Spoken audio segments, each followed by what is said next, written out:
Hi, Pete Moretti from Shooting Sports. Welcome to Gun Mart TV and welcome to one of my favourite rifles, the AR15 Straight Pull. Most of the AR15s used in the UK are built in the UK by companies like Southern Gun Co and Bradley Arms, but this is made by Schmeisser in Germany. There's a big demand for semi-auto rifles, AR15s in America and Europe, and people like SIG, they make an AR15, H&K make an AR15, and Schmeisser make a range of AR15s. This one is called the Ultramatch 20.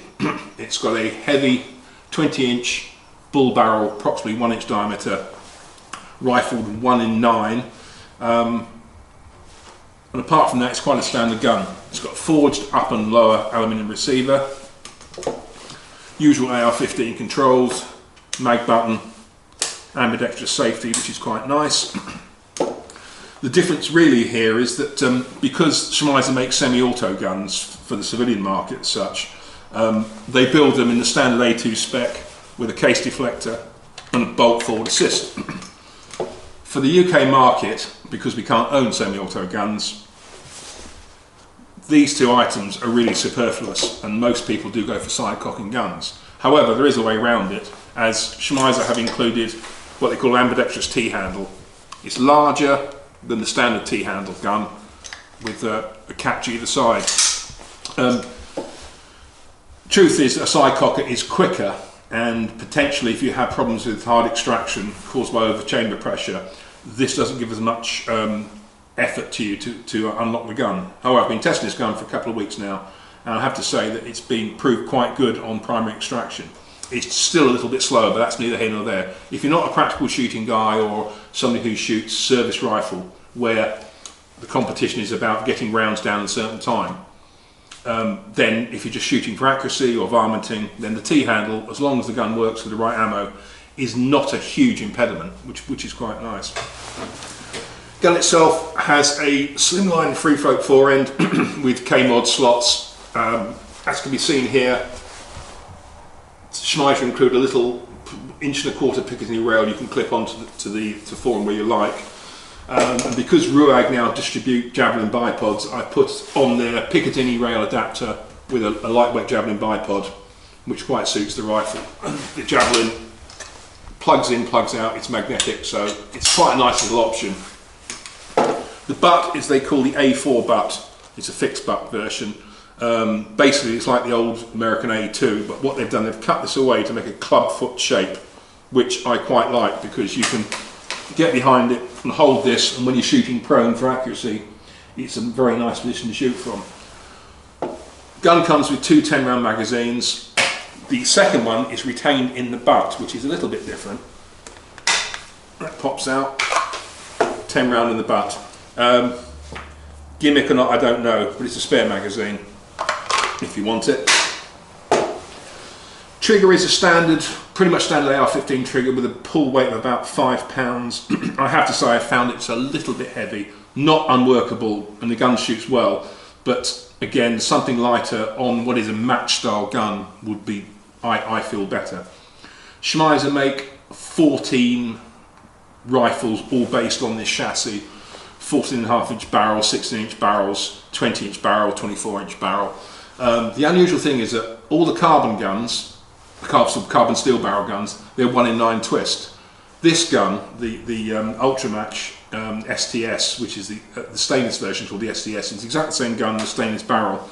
They've changed the twist to 1 in 8. I'm not quite sure why, perhaps somebody cleverly can tell me, but it does seem a bit odd, whereas 1 in 8 seems to be the preferred twist rate these days. However, 1 in 9 will handle a good range of ammo. I've been shooting this with 55s, 69 grain match types, and 75 grain Hornaday match, and it shoots very well indeed. Also from Ruag, a brand new scope line. It's called Falke, German company. I believe the scope is this is their tactical model. It's a 4:16 by 44 tactical with a mil-dot reticle. It's got dialable turrets, and you can lock the turrets as well if you need to. Side parallax and illumination. Quite a standard scope, but it suits this sort of rifle very well. Generally speaking, it's a little bit nose heavy, but it's not a gun you'd run around with. It's a gun, as I said, shooting targets or shooting off the bonnet of your truck or out your window for foxes and vermin. Though 10 rounds are supplied, typically because it's an M16 AR15 platform, the standard 20s and 30s will also fit the gun. However, the Europeans looks like they're going to ban anything over 10 rounds in Europe for semi-auto rifles, so perhaps Schmeisser are ahead of the game by offering 2 10-round mags for the gun. Overall, I really quite like it. I shoot a Speedmaster, as you know, which is side cocker, and I tend to judge AR-15s by it, and this thing shoots really well. So let's just give it a run for sure. So, mag goes in, locked, pull back, release.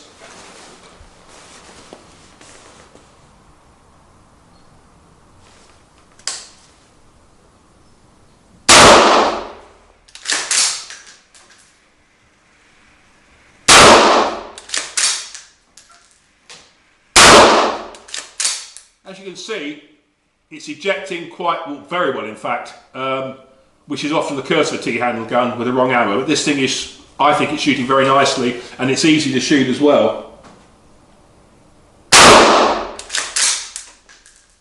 Problem is you do have to tend to move your head slightly when you're shooting it.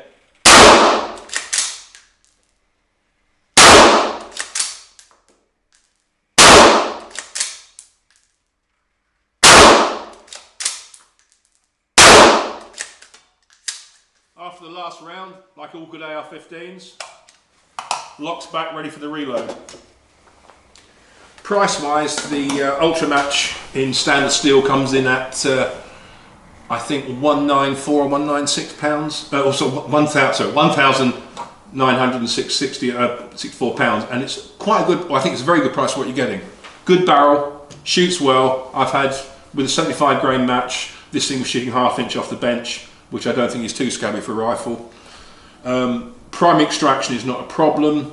Handling is a little bit slow, but that's a T-handle gun. But quite frankly, if I wasn't so much into practical type shooting, then I wouldn't be unhappy with this gun at all.